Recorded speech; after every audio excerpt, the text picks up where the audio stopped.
तो सबके लिए हो, ये जिद हमारी है। इस एक बात पे दुनिया से जंग जारी है और मैं कतरा होके भी तूफान से जंग लेता हूं। मुझे बचाना समंदर की जिम्मेदारी है और दुआ करो कि सलामत रहे मेरी हिम्मत। मैं दुबे जी की हिम्मत की बात कर रहा हूं। दुआ करो कि सलामत रहे मेरी हिम्मत। ये एक चिराग कई आंधियों पे भारी है, ये एक चिराग कई आंधियों पे भारी है।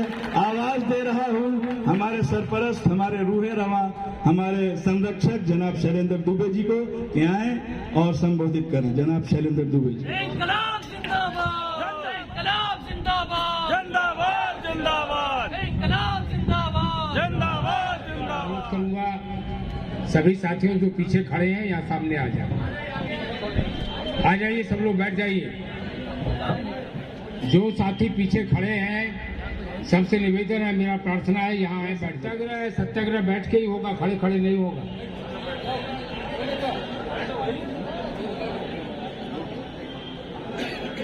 बैठ जाइए और बहुत शांति से मेरी बात सुनिएगा। संघर्ष का आगाज है, आज अंत नहीं है। कैस्को के साथी हमारे आए हैं, मैं चाहता हूं उनका तालियों की गड़गड़ाहट से स्वागत करिए।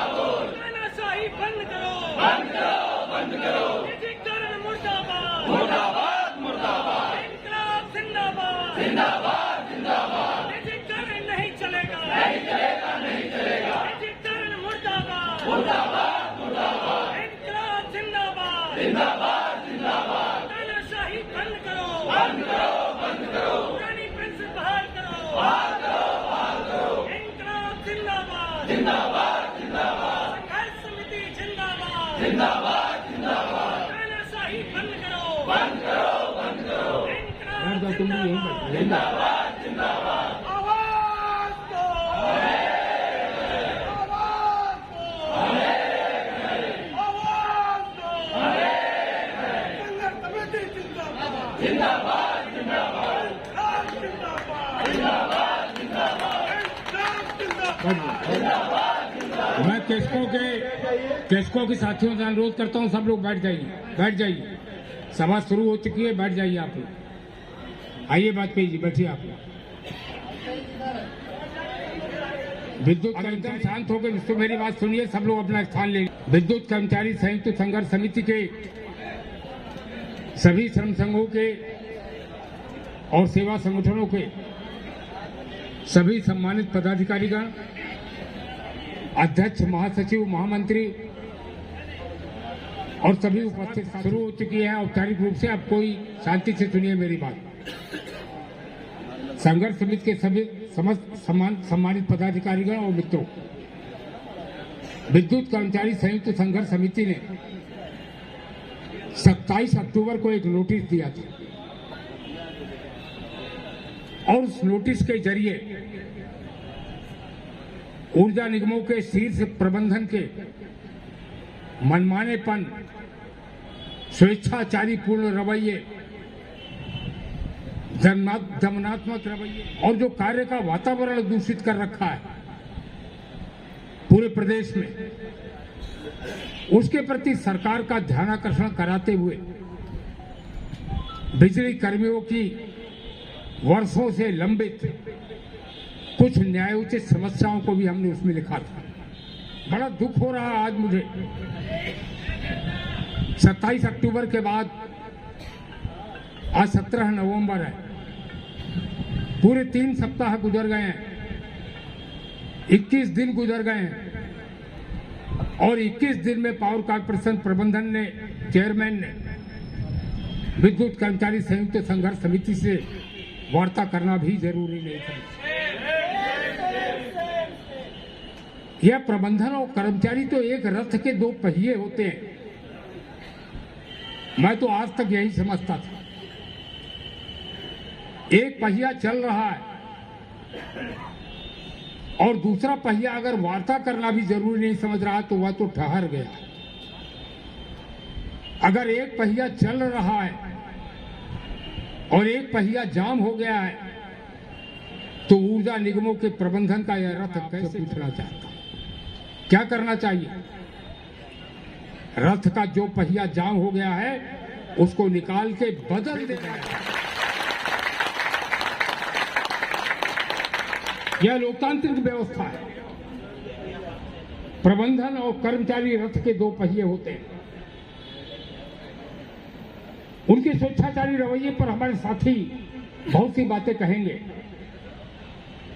पहले कहा जाता था हरि अनंत हरि कथा अनंता, अब जो दानव है वह अनंत है, उसकी कथा अनंत है। तो इसलिए इनकी दानवीय मनोवृत्ति जो है उसकी जानकारी आपको खुद है, क्योंकि आप उसके बीच में हैं। लेकिन हमारे साथी जब बोलेंगे तब बताएंगे। मैं एक एक करके कुछ खास बातें जिनको हमें समझ लेना चाहिए, जैसे प्रबंधन की बात से मैंने बातचीत शुरू किया, तो हमारी मांगों में एक मुख्य मांग यह भी है कि जब राज्य बिजली बोर्ड का विघटन किया गया था वर्ष 2000 में,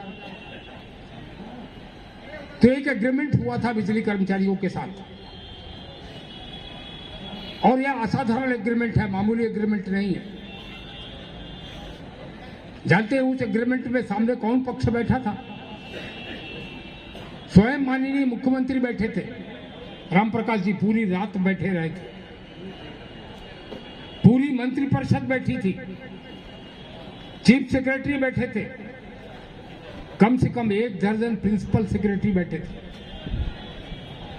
शायद मेरी जानकारी नहीं है कि इतना बड़ा समझौता देश के इतिहास में किसी ट्रेड यूनियन ने कभी किया, जो 25 जनवरी 2000 का समझौता। उस समझौते में सबसे बड़ी बात क्या लिखी है? सबसे बड़ी बात समझौते में लिखी है कि बिजली कर्मचारियों को मिल रही सुविधाएं, उनकी सेवा शर्तें बिजली कर्मचारियों की किसी भी परिस्थिति में पूर्ववर्ती राज्य विद्युत परिषद से कम नहीं होगी, किसी भी परिस्थिति में कम नहीं होगी। एक्ट में जिस भाषा का प्रयोग किया गया है, जानते हैं क्या लिखा उसमें? As far as service conditions are concerned, it will be deemed as if UP State Electricity Board is functioning.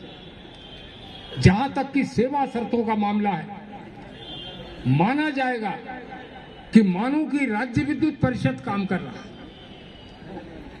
उन सेवा शर्तों पर प्रहार हो रहा, एक एक करके प्रहार हुआ और हम सोते रहे।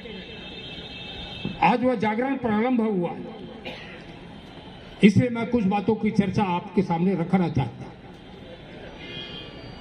हम पायनियर हैं पूरे देश में, समयबद्ध वेतनमान सबसे पहले हम लोगों ने लिया था, हम पायनियर हैं। उस समय लोग मजाक उड़ाया करते थे कि पदोन्नति नहीं होगी और पदोन्नत पद का वेतनमान मांगेंगे, कितनी असंगत मांग है। कई प्रमुख लोग हम लोगों का मजाक उड़ाया करते थे, लेकिन हड़तालें हुई और हड़तालों का परिणाम हुआ कि देश में पहली बार उत्तर प्रदेश राज्य विद्युत परिषद के कार्मिकों को, कर्मचारियों को, जूनियर इंजीनियरों को और इंजीनियरों को समयबद्ध वेतनमान मिला। और यह समयबद्ध वेतनमान हमको 3 दिए गए, 9 साल के बाद, 14 साल के बाद और 19 साल के बाद। यह तीनों समयबद्ध वेतनमान, पदोन्नति के पद हमको प्रदान किए गए, नॉन फंक्शनल स्केल हटाए गए, उसमें से पदोन्नति के पद दिए गए। सारे भारतवर्ष में इसका कोई दूसरा उदाहरण नहीं। जब उत्तराखंड अलग हुआ उत्तर प्रदेश से, तो 2000 के बाद अलग हुआ। वर्ष 2000 में उत्तराखंड उत्तर प्रदेश का हिस्सा था। तब उत्तराखंड में एक पावर कॉर्पोरेशन बना और उन लोगों पर भी वही सेवा शर्तें लागू हुई उत्तराखंड के बिजली कार्मिकों पर जो उत्तर प्रदेश के बिजली कार्मिकों पर लागू थी। अभी मैं उत्तराखंड की बात कर रहा हूं तो मैं चाहता हूं आप सब लोग अभिनंदन करिए उत्तराखंड के पावर इंजीनियर्स एसोसिएशन के पूर्व महासचिव मुकेश कुमार जी।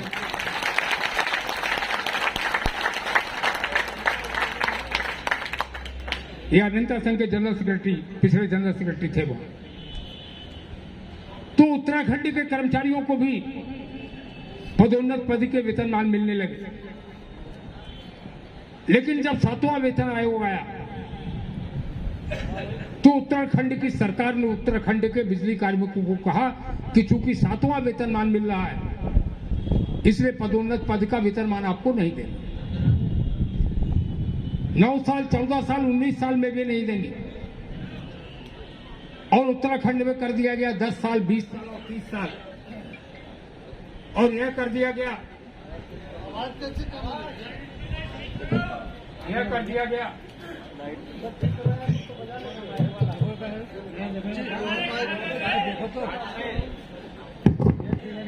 कि 10 साल, 20 साल और 30 साल के बाद नॉन फंक्शनल वेतनमान मिलेंगे। आपको मालूम है उत्तराखंड के बिजली कर्मियों ने क्या किया? पिछले वर्ष उन्होंने हड़ताल की नोटिस दिया और वहां की सरकार समझ नहीं पाई। अभी यहां की सरकार भी नहीं समझ पा रही, वहां की सरकार समझ नहीं पाई। मैं उत्तराखंड में ही था, रात को हड़ताल शुरू हुई, एक एक करके बिजली बंद होना शुरू हो गई। विधानसभा की भी बिजली चली गई, मुख्यमंत्री के घर की भी बिजली चली गई, कई और संस्थानों की, सुरक्षा संस्थानों की भी बिजली चली गई। तब अचानक सबकी नींद खुली, तब वार्ता के लिए बुलाया गया और 2 हड़तालों का परिणाम रहा। आपका अधिक समय नहीं लूंगा इस मामले में कि आज उत्तराखंड के बिजली कर्मियों को पूर्व की तरह, जब मैं पूर्व शब्द का इस्तेमाल करता हूं तो पूर्व राज्य विद्युत परिषद की तरह 3 समयबद्ध वेतनमान मिलते हैं और तीनों पदोन्नति के पद के समयबद्ध मिलते हैं। हम इसके पायनियर थे, हमने इसकी शुरुआत किया था। उत्तर प्रदेश से पहले पूरे देश में कहीं यह नहीं मिलता था। हमारे साथ समझौता हुआ, समझौते में लिखा गया कि सेवा शर्तें किसी भी प्रकार से कमतर नहीं। मैं आपसे पूछना चाहता हूं कि यह जो समयबद्ध वेतनमान में परिवर्तन किया है प्रबंधन ने, क्या इसके सामने हमें चुप बैठ जाना चाहिए? क्या इसको स्वीकार कर लेना चाहिए? नहीं करना चाहिए ना। नहीं करना चाहिए तो कुछ लोग शक्ति भवन में क्यों बैठे हुए? नहीं, सेम करें, सेम की जरूरत नहीं है। वो हमारे आपके सहयोगी बैठे हुए हैं। जो लोग बैठे हुए हैं उनका मैं अभिनंदन करता हूं, लेकिन कहीं न कहीं हमारी आपकी कमजोरी है, कहीं न कहीं हमारी आपकी कमजोरी है ये कि वह लोग अभी भी शक्ति भवन के अंदर बैठे। ऐसी परिस्थितियों में क्या हम पूर्व की तरह जिस मांग को हम लेकर लड़ रहे हैं, क्या हम पूर्व की तरह समयबद्ध वेतनमान को ऐसी परिस्थितियों में ले सकते हैं? इसलिए एक बात को मैं आपके सामने रखना चाहता हूं। सारी मांगों पर मैं नहीं बोलूंगा, लेकिन खास बातें तर्क के साथ मैं आपके सामने बताऊंगा, जिससे जब आप दफ्तर में कल बैठे तो अपने उन सहयोगियों को जो नहीं आए वर्कआउट करिए, उनको कैलकुलेट करके बताइए कि पदोन्नत पद का वेतनमान मिलेगा तो कितना एरियर मिलेगा, कितनी पगार में वृद्धि होगी, कैलकुलेट करके बताइए। अभी मुकेश कुमार जी को मैंने खड़ा किया था, दोबारा नहीं खड़ा करूंगा। आपको मालूम है क्या एरियर मिला है उत्तराखंड में? 50 लाख रुपए तक के एरियर मिले हैं उत्तराखंड में। हमारे घर में पहली बात तो यहाँ नेता वगैरह कोई नहीं है, वो नेता लोग उधर विधानसभा मार्ग पर हैं, यह सब कार्यकर्ता हैं। तो हमारी जेब कट गई है, हमें खुद ही नहीं पता कि हमारे पर्स में कितने रुपए थे और कट के चले गए। वर्कआउट करिए दफ्तर में बैठ के, कि अगर पदोन्नत पद का वेतनमान मिलेगा तो हमारा वेतन कहां पर फिक्स होगा, कैसे मिलेगा हमें वो आगे। गजट में लिखा है, 2000 में जो गजट हुआ उसमें लिखा हुआ है कि as far as terminal benefits are concern, concessional rate of electricity and medical reimbursement is part of the terminal benefit. जहां तक सेवांत सुविधाओं का प्रश्न है, मेडिकल का रिइंबर्समेंट और रियायती दर की बिजली उसका अंग है, उसका हिस्सा है। और उत्तर प्रदेश की सरकार ने उसी गजट में इनके भुगतान की जिम्मेदारी ली। सारे भारतवर्ष में केवल 2 ही प्रांत हैं, मैं आपको बता दूं, केवल 2 प्रांत हैं, उत्तराखंड और उत्तर प्रदेश। रिटायर्ड बिजली कर्मियों को ट्रेजरी से पेंशन मिलती है, पर सारे देश में कहीं पेंशन नहीं मिलती है ट्रेजरी से। ट्रेजरी सरकार का खजाना है, यह हमारे 2000 के संघर्ष का परिणाम है। लेकिन जब वह लिखते हैं कि सेवांत सुविधाओं में यह 2 चीजें भी शामिल हैं, केवल पेंशन नहीं, मेडिकल रिइंबर्समेंट और रियायती दर की बिजली। मैं इसको और पुख्ता उदाहरण देके आपको समझाना चाहता हूं। एक पेंशनर की अगर मृत्यु हो जाती है तो उसकी पत्नी को भी बिजली की सुविधा मिलती रहती है, मिलती है कि नहीं मिलती? एक पेंशनर की अगर मृत्यु हो जाती है तो जैसे उसकी पत्नी को पेंशन मिलती है, ठीक उसी प्रकार से उसकी पत्नी को मेडिकल रिइंबर्समेंट की भी सुविधा मिलती है। मिलती है कि नहीं मिलती है? जिंदाबाद जिंदाबाद जिंदाबाद जिंदाबाद जिंदाबाद जिंदाबाद जिंदाबाद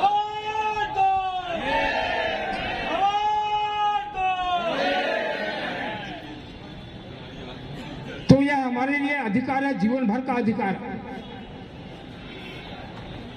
और अभी क्या हो रहा है, एक कल का ऑर्डर निकला, उस आदेश में निकला है कि जो कर्मचारी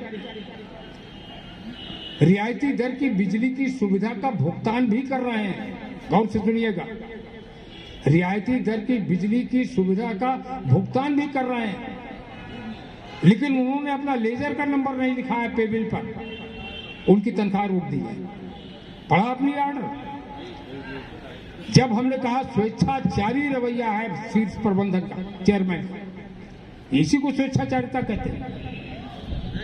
सर्विस कनेक्शन किसने दिया है? विभाग ने दिया, यह विभाग की जिम्मेदारी है। कनेक्शन नंबर हमारा जो पैसा कटता है, जो आप कटवाते हैं अपने पे बिल से, अपनी पगार से, वह पैसा कहाँ जाता है? लेसा में जाता है। वह बिजली का पैसा है, बिजली का भुगतान है, बिना लेजर के कहीं चला जा रहा है वह पैसा। अगर यह किसी का फेल्योर है तो पावर कॉर्पोरेशन के चेयरमैन का फेल्योर है, और केवल इसी एक बात पर उन्हें त्याग पत्र देकर चले जाना चाहिए। न्याय करो या कुर्सी छोड़ो, कुर्सी छोड़ो, कुर्सी छोड़ो, न्याय करो या कुर्सी छोड़ो, कुर्सी छोड़ो। लेकिन उद्देश्य दूसरा है, उद्देश्य दूसरा, उद्देश्य है मीटर लगाना, उद्देश्य है सुविधा को छीनना। और इस सुविधा को आप नहीं छीन सकते क्योंकि एक्ट में इस बात को प्रॉमिस किया गया।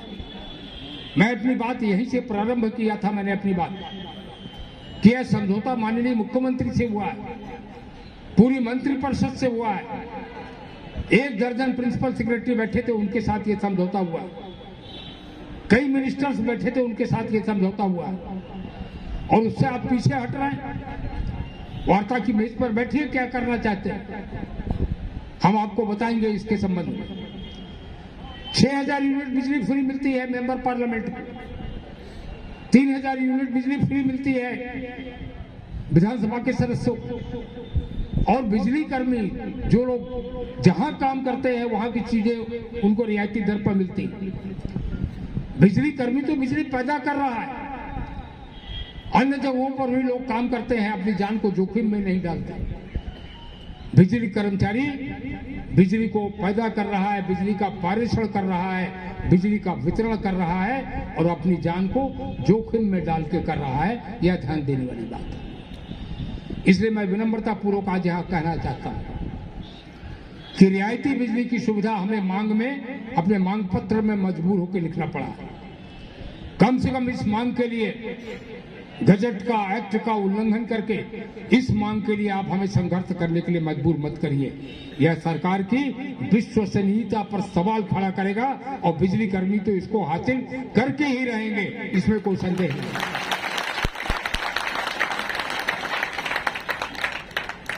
जो पदोन्नत पद के वेतनमान थे वो भी तो पूर्व में मिल रही सुविधा थी, इसलिए उसको भी जो आप वापस ले रहे हैं वह भी आपका गलत फैसला है। पुरानी पेंशन एक राष्ट्रीय आंदोलन इस देश में बनने जा रहा है, बन गया, एक राष्ट्रीय आंदोलन बन गया है पुरानी पेंशन। कितने कर्मचारी यहाँ पर बैठे हुए हैं जिनको पेंशन नहीं मिलेगी, हाथ उठाएंगे अपने। केवल मुट्ठी भर कर्मचारी यहाँ पर ऐसे हैं जिनको पेंशन मिलेगी। और मैं यह भी आगाह करना चाहता हूं कि जो मुट्ठी भर कर्मचारी यहाँ हैं जिनको पेंशन मिलेगी, जो लोग बैठे हैं जिनको नहीं मिलेगी, अगर इनको नहीं मिलेगी तो कुछ वर्षों के बाद उनको भी नहीं मिलेगी, यह तय है। यह कोई खुश होने की बात नहीं है, यह कोई ताली बजाने की बात नहीं है। यह इसलिए होगा, देखिए यह वह सरकार है जिसने सेना तक में भर्ती को बंद कर दिया, और जो नोट बना है, बेसिक नोट बना है उसका भर्ती का, सेना में भर्ती बंद करने का, जानते हैं उस नोट में क्या लिखा है? उस नोट में लिखा है कि सैन्य कर्मियों की पेंशन का बोझ बहुत ज्यादा है, इसलिए रेगुलर भर्ती बंद की जाए और अग्निवीर उनके स्थान पर भर्ती किए जाए। तो जिस दिन मेजॉरिटी उनकी हो जाएगी, जिनको पेंशन नहीं मिलेगी, और काम करने वाले लोग, वह लोग जो पेंशन के पात्र हैं, वह माइनॉरिटी में आ जाएंगे। The day is not far of, वह दिन ज्यादा दूर नहीं है जब अचानक किसी दिन सरकार कह देगी। मैं आपसे एक सवाल पूछना चाहता हूं, पैंडेमिक के नाम पर, कोरोना के नाम पर 18 महीने का डीए जब्त कर लिया गया, किसी के मांग पत्र में है? वह डीए क्या हमारा अधिकार नहीं था? वह भी हमारा अधिकार है, मूल्य सूचकांक के साथ जुड़ा हुआ है, और वह लाखों रुपए में है, कैलकुलेट करके देख लीजिए। यह भी हमने कहा ना, हम तो उस स्थिति में आके खड़े हैं कि हमारी जेब कटती जा रही है और हमें पता ही नहीं कि हमारे पर्स में कितना पैसा कट के चला। अरे मांग पत्र में तो कम से कम हम लोग रखें, पूरे देश में कोई नहीं रख रहा। जैसे कोई धर्म खाता खुला था, लाखों रुपए चले गए, कहां चले गए यह भी किसी को नहीं पता, कहां चले गए। आरटीआई में लोग पूछ रहे हैं, उनको कहा जा रहा है कि राष्ट्र हित में इसका जवाब नहीं दिया जा सकता। इसमें भी कोई राष्ट्र हित है, वो पैसा कहां चला गया? 18 महीने का डीए का पैसा कहां चला गया? इसलिए मैं ये बात कह रहा हूं कि पुरानी पेंशन जन आंदोलन बन चुका है।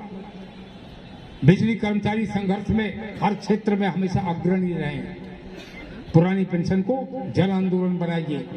आज जो संघर्ष प्रारंभ हुआ है, आगाज है आज इस संघर्ष का, इसमें पुरानी पेंशन जन आंदोलन का विषय बनना चाहिए। सहमत हैं? थोड़ा जोश दिखाइए, ऐसे नहीं मिलेगी पेंशन, दिखाइए अपनी ताकत में।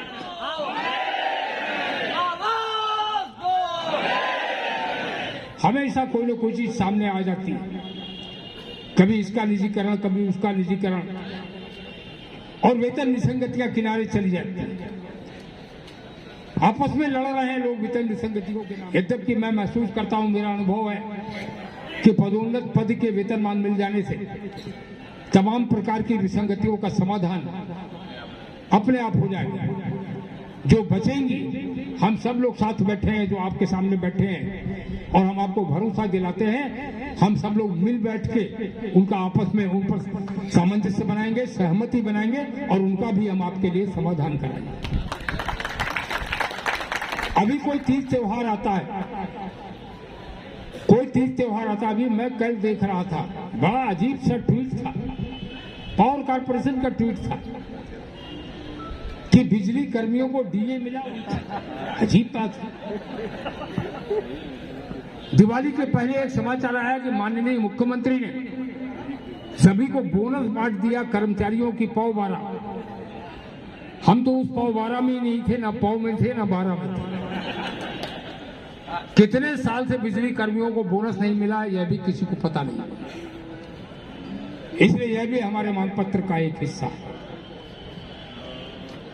मैं छोड़ रहा हूं और लोगों के लिए, जगह जगह पीट रहे हैं कर्मचारी, उनकी सुरक्षा का उपाय कैसे होगा, हमारे और साथी जब बोलेंगे तब उसके विषय में वह आपको जानकारी देंगे। मैं आपको एक उदाहरण देना चाहता हूं। चंद्रशेखर राव तेलंगाना के मुख्यमंत्री बने। तेलंगाना के मुख्यमंत्री बनने के बाद चंद्रशेखर राव ने 2014 में मुख्यमंत्री बनने के बाद उन्होंने सभी अधिकारियों की एक मीटिंग बुलाया, चीफ सेक्रेटरी को बुलाया और कहा आज बिजली का समीक्षा की जाएगी, बिजली के सारे एमडी आ जाए, चेयरमैन आ जाए। तो उन्होंने पूछा कि यह लोग, आप लोग क्या हैं? तो वह सभी लोग आईएएस थे। हमारा आईएएस से कोई विरोध नहीं। मैं एक बात आप बता दूं, हमारे आपके बीच में बैठे हुए कई लोगों के बच्चे भी आईएएस हो गए होंगे, इसलिए हमारा उससे कोई विरोध नहीं, हमारा किसी सेवा से कोई विरोध नहीं। राष्ट्रीयता होनी चाहिए, सुचिता होनी चाहिए, ईमानदारी होनी चाहिए, विरोध हमारा किसी से नहीं। तो मुख्यमंत्री ने पूछा उन लोगों से कि आप इसके पहले कहां पोस्टेड थे, क्या करते थे? तो एक एमडी ने बताया कि साहब इसके पहले मैं मद्य निषेध में था। उन्होंने पूछा उसके पहले आप कहां थे? तो उन्होंने बताया मैं आबकारी में था। तो मुख्यमंत्री ने कहा आप लोग काफी जादूगर किस्म के लोग हैं, आप आबकारी में आके शराब भी बेच लेते हैं, मद्य निषेध में आके शराब भी, आप काफी जादूगर किस्म के लोग हैं, लेकिन बिजली में हमें ऐसे जादूगर नहीं चाहिए। इसलिए अब आप लोग यहां से जाइए।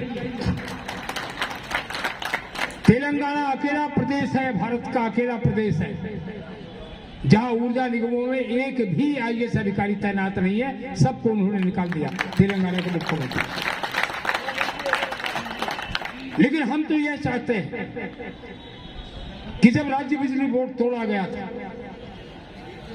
उस समय जब ऊर्जा निगम बने हैं तो ऊर्जा निगमों का एक आर्टिकल ऑफ एसोसिएशन, उसमें लिखा है कि कैसे चयन होगा चेयरमैन का, कैसे चयन होगा एमडी का, कैसे चयन होगा निदेशकों का। वह प्रक्रिया अचानक क्यों रुक गई?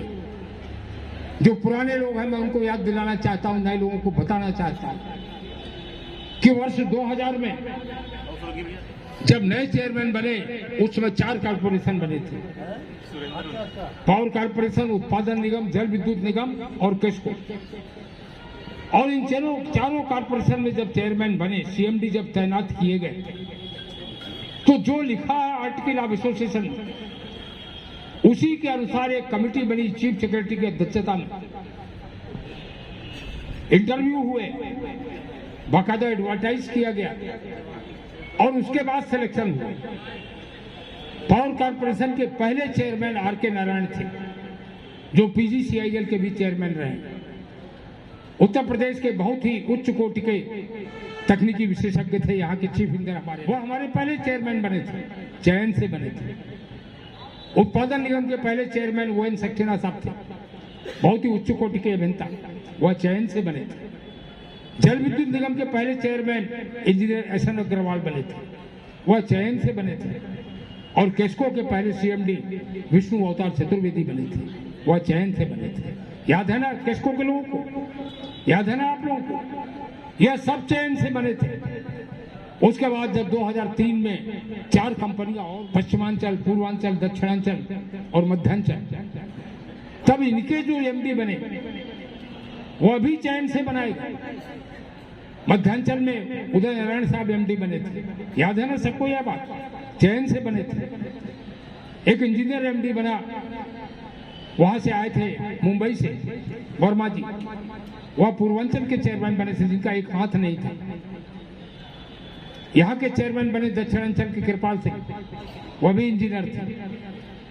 और पश्चिमांचल के चेयरमैन एक आईएएस अधिकारी बने थे, अवनीश अवस्थी। लेकिन वह इंटरव्यू दे के आए थे और कमेटी के सामने इंटरव्यू दे के उनका सिलेक्शन हुआ था। किसी ने एतराज नहीं किया। लेकिन अब अचानक क्या हो गया? क्यों नहीं चयन होता? अभी कुछ साल पहले तक मैं मान नहीं कराना चाहता, अभी कुछ समय पहले तक जब एमडी इंजीनियर बना करते थे तो चयन समिति से चयन होता था। अब अचानक ये चयन क्यों बंद हो गया? मैं यह भी बताना चाहता हूं कि बिजली के जानकारों से चलेगी। देश में कई स्थानों पर हड़ताल होती है, ये होता पुलिस बुला ली गई, सेना बुला ली गई। तो मैं बड़ी विनम्रता पूर्वक कहता हूं कि बिजली डंडे से नहीं चलती, बिजली भौतिक विज्ञान के एक नियम से चलती है। ओमसला है उस नियम का नाम। बिजली ओमसला से चलेगी, डंडे से नहीं चलेगी। और ओमसला वह जानते हैं जो मेरे सामने इस प्रांगण में बैठे हुए हैं, केवल वह बिजली जानते हैं। डंडा ओमसला नहीं जानता, उससे बिजली नहीं चलाई जा सकती। बड़ी मामूली सी मांग है हमारी कि ऊर्जा निगमों को अगर ठीक प्रकार से चलाना है, और इसमें लेटेस्ट संशोधन हुआ है, अभी गुर्जर जी बोलेंगे, उनके पास है वो संशोधन रखा है। लेटेस्ट संशोधन हुआ है 2017 में, माननीय महाराज जी के कार्यकाल में वह संशोधन हुआ है। मैं माननीय महाराज जी से निवेदन करना चाहता हूं, प्रार्थना कि जो लोग आपको नहीं बता रहे हैं, हम ट्विटर के माध्यम से आपके पास वह संशोधन भेज देंगे। आपका किया हुआ संशोधन है और उसी संशोधन के अनुसार ऊर्जा निगमों में चेयरमैन का और एमडी का चयन समिति के अनुसार किया जाना चाहिए। और तब तक के लिए इन लोगों को छुट्टी दे देनी चाहिए, इनको छुट्टी दे दीजिए, इनको छुट्टी दे दीजिए।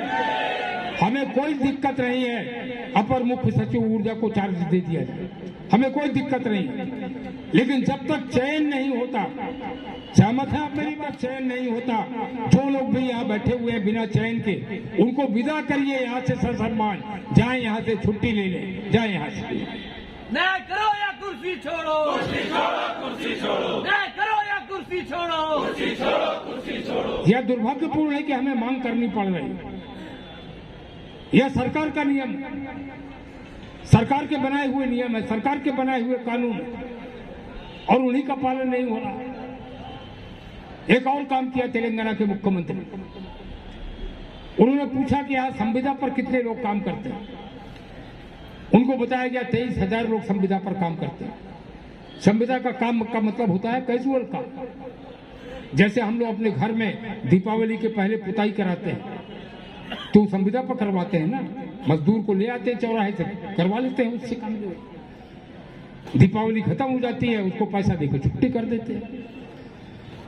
तो मुख्यमंत्री ने पूछा कितने लोग काम करते हैं, उन्होंने कहा 23,000 लोग काम करते हैं। तो मुख्यमंत्री ने कहा इतने लोग संविदा पर क्या कर रहे हैं, सबको नौकरी से निकाल दो, हटाओ इन लोग। चीफ सेक्रेटरी का चेहरा उतर गया। मुख्यमंत्री ने पूछा चीफ सेक्रेटरी से कि क्या बात है, आप सन्नाटे में आ गए, कुछ कहना चाहते हैं क्या? चीफ सेक्रेटरी ने कहा कि सर अगर इनको हमने हटा दिया तो बिजली बंद हो जाएगी। मुख्यमंत्री ने पूछा कौन सा काम कर रहे हैं ये लोग? तो उन्होंने कहा साहब बिजली व्यवस्था के चलाने का सारा काम तो यही लोग कर रहे हैं। उन्होंने कहा फिर संविदा पर क्यों है? अगर नियमित प्रकृति का काम कर रहे हैं तो इनको रेगुलर करो, फाइल लाओ, मैं इनको रेगुलर करता हूं। कोई आपको कहानी नहीं बता रहा हूं। ठेकेदार हाईकोर्ट में चले गए, मुकदमा हो गया, 4 साल मुकदमा चला, 2018 में मुकदमे का फैसला आ गया और सारे 23,000 बिजली कर्मी जो संविदा पर थे तेलंगाना में, वह सब नियमित हो गए और आज भी वह सब नियमित है। लेकिन अभी बात केवल तेलंगाना की नहीं है, अभी बात केवल तेलंगाना की नहीं है। अभी हाल ही में आपने देखा पंजाब के मुख्यमंत्री भगवंत मान ने सारे कर्मचारियों को, जिसमें बिजली कर्मचारी भी शामिल है, जो संविदा पर काम करते हैं सबको नियमित कर दिया। पढ़ रहे हैं ना आप इसको? जो छत्तीसगढ़ के मुख्यमंत्री ने कर दिया। अभी 10 दिन नहीं गुजरे हैं, नवीन पटनायक ने, उड़ीसा के मुख्यमंत्री, सभी को रेगुलर कर दिया।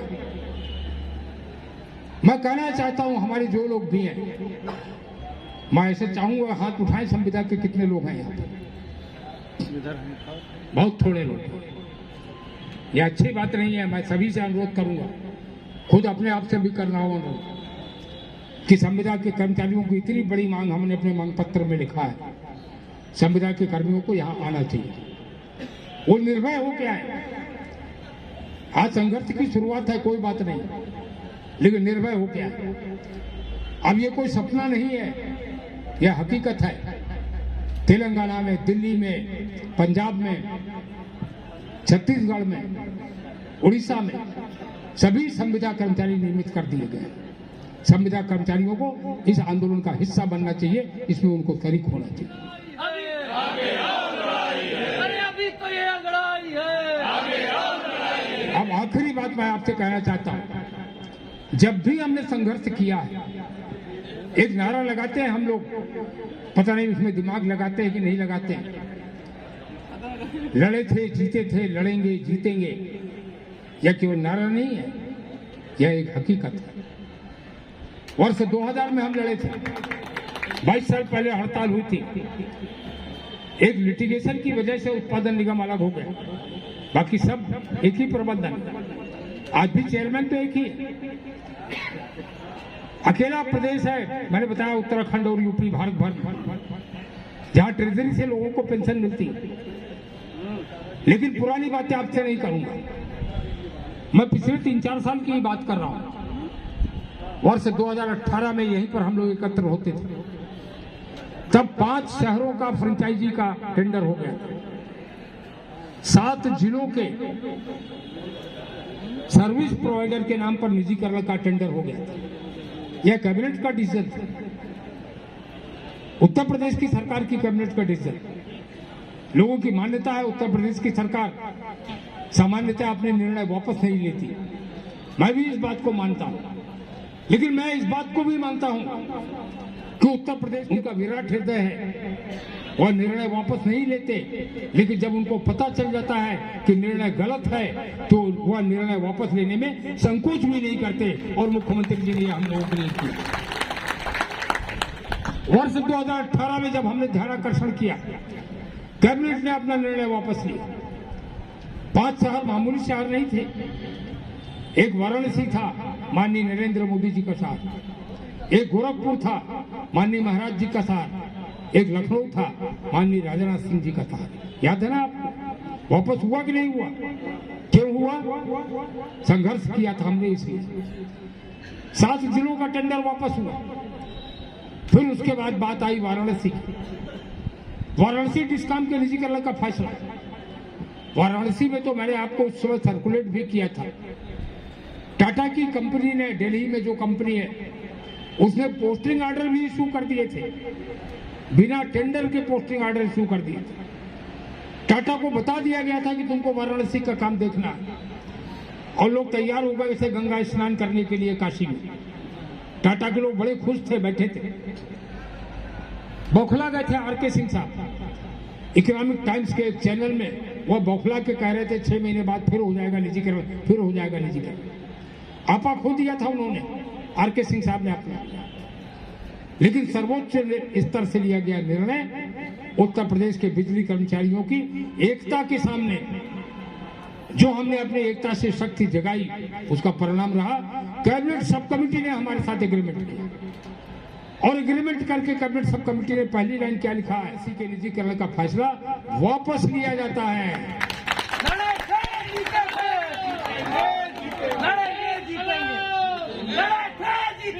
आगे क्या लिखा है? आगे क्या लिखा उसमें? आगे लिखा भविष्य में भी उत्तर प्रदेश में ऊर्जा क्षेत्र में निजीकरण का कोई फैसला बिजली कर्मियों को विश्वास में लिए बगैर नहीं किया जाएगा। लिखा नहीं लिखा ये? अब हमें मांग पत्र में क्या लिखना पड़ रहा है? यहाँ की ट्रांसफार्मर वर्कशॉप का निजीकरण किया जा रहा है। यहाँ 220 केवी, 400 केवी, 765 केवी। एक समय में महाराष्ट्र के हम सलाहकार थे। उत्तर प्रदेश के बिजली इंजीनियरों से ज्यादा पारेषण के मामले में योग्य इंजीनियर पूरे देश में कहीं नहीं है। हम पीजीसीआईएल के सलाहकार थे, हम महाराष्ट्र के सलाहकार थे, और आज हमारे ही यहाँ निजी क्षेत्र के ठेकेदार आएंगे इन सब स्टेशन को चलाने के लिए। यह उल्लंघन है कैबिनेट सब कमेटी के एग्रीमेंट का उल्लंघन है, जो एग्रीमेंट हुआ था 6 अक्टूबर 2020 को, उसका उल्लंघन। इसलिए मित्रों, मैं अपनी आप बात को विराम दूं। एक और कार्यक्रम हमारा है, इधर पोस्टर लगा हुआ। निजीकरण की प्रक्रिया केंद्र सरकार की ओर से चलाई जा रही है। 23 नवंबर को दिल्ली चलो, और आप सबसे मैं अनुरोध करूंगा लखनऊ के लोगों से, रिजर्वेशन नहीं कराया है तो तुरंत करा लीजिए। दिल्ली में सबसे बड़ा समागम होने जा रहा है बिजली कर्मियों का, सबसे बड़ा। पूरे देश के बिजली कर्मियों का कुंभ होने जा रहा है दिल्ली में। लाखों की संख्या में बिजली कर्मचारी दिल्ली आ रहे हैं। असम से 2 बोगी आ रही हैं, त्रिवेंद्रम से 3 बोगी आ रही हैं, तेलंगाना से 1700 बिजली कर्मचारी आ रहे हैं, 2000 बिजली कर्मी तमिलनाडु से आ रहे हैं, कर्नाटक से आ रहे हैं। लाखों में ये संख्या पहुंचने वाली है दिल्ली में 23 तारीख को। तो 23 तारीख को उत्तर प्रदेश की धमक दिल्ली में सुनाई पड़नी चाहिए। वादा करते हैं आप हमको उत्तर प्रदेश की धमक सुनाई पड़े। मैं अपनी बात को विराम दूं, अब अंत में बोलूंगा। मैं कहूंगा आपसे 3 नारे लगाइए। पहला नारा मैं कहूंगा 23 नवंबर दिल्ली चलो। 23 नवंबर आप कहेंगे दिल्ली चलो, दिल्ली चलो। 23 नवंबर 23 नवंबर 23 नवंबर। मैं कहूंगा 29 नवंबर से क्या होगा, आप कहेंगे कार्य बहिष्कार, कार्य बहिष्कार। 29 नवंबर से क्या होगा, 29 नवंबर से क्या होगा, 29 नवंबर से क्या होगा। और जिस स्लोगन के साथ हम चले हैं, save power sector, save India, power sector बचाओ, भारत बचाओ, यह भारत बचाने की लड़ाई हम लड़ रहे हैं। मैं कहूंगा पावर सेक्टर बचाओ, आप कहेंगे भारत बचाओ। पावर सेक्टर बचाओ, पावर सेक्टर बचाओ, पावर सेक्टर बचाओ। 23 नवंबर 29 नवंबर से क्या होगा, 29 नवंबर से क्या होगा। पावर सेक्टर बचाओ, पावर सेक्टर बचाओ। धन्यवाद, जय हिंद।